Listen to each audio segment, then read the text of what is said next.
Hi there YouTube friends, welcome back to Auntie A's Kitchen. This video is going to be posted on Christmas Eve and will be the last in our Christmas series this year. So may I take the opportunity to say Merry Christmas, and I hope you have a wonderful time celebrating this Christmas season with family and friends. And in today's video, as you've seen in the thumbnail, we're going to be making some delicious Cornish pasties, but fill them with the flavours of Christmas. I think you're going to enjoy this twist on a classic Cornish pasty recipe, as it's a great way to use leftovers from Christmas Day. And the best part for me is to serve this with a side of gravy, then allow people to choose whether they dip their Cornish pasty into the gravy or drizzle some of the gravy into their Cornish pasty.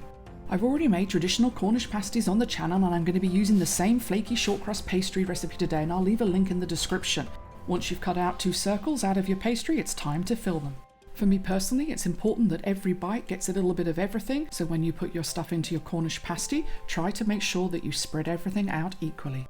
I start off with some bread and onion sauce, that's another classic sauce served at Christmas, some turkey, and then a generous amount of some homemade cranberry sauce. It of course would not be Christmas without some pigs in blankets, which is sausages wrapped in bacon with a honey mustard glaze, and for the stuffing, I used some of the sausage meat left over from a Christmas sage and onion sausage roll recipe that I recently posted on the channel. Traditionally at Christmas, I'll always cook up some Brussels sprouts, but for today I cooked up some green runner beans with some peas. My favourite vegetables to have with any roast is some roasted parsnips and carrots, and of course roasted potatoes, and as you can see in the video, I recommend cutting them up so that you can evenly spread them out in your Cornish pasty. While I'm cutting up the vegetables and potatoes, may I say a big thank you to everyone for the thumbs up and comments, especially on all the videos that I posted in December. As many of you know, I'm just a home cook who does YouTube as a hobby, so I'm really glad that you enjoyed watching the videos as much as I did making them. And if you're here for the first time and haven't subscribed yet, please consider hitting that button so that you don't miss out when I post more simple and delicious recipes. And I'm excited for 2024 to bring you more British classics. And if you have any recipe requests, please drop me a comment below. When you make your Christmas Cornish pasty, you don't have to put the exact same ingredients in. This is a really flexible recipe. Just put inside whatever you have left over from your Christmas Day. Ham, chicken, cauliflower cheese, leeks and cheese. Just a few examples of what also work well.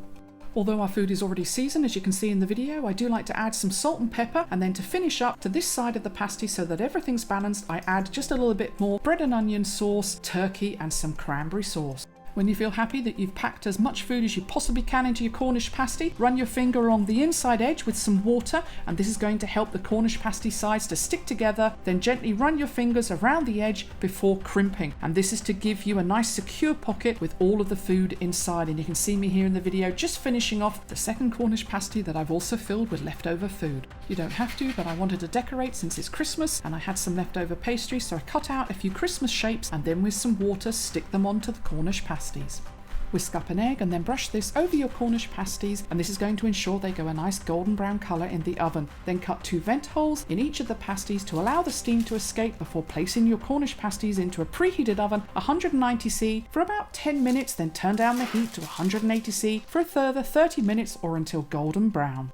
As soon as your Cornish pasty comes out of the oven, place them onto a wire rack to cool down for about 20 minutes, which is going to give you time to heat up some gravy that was also left over from Christmas Day. This already tastes amazing, but to take your festive Cornish pasty filled with delicious Christmas flavours to the next level, like me, I recommend you drizzle some gravy over the top. So I hope you enjoy sharing this with friends and family, and I'll see you in the new year.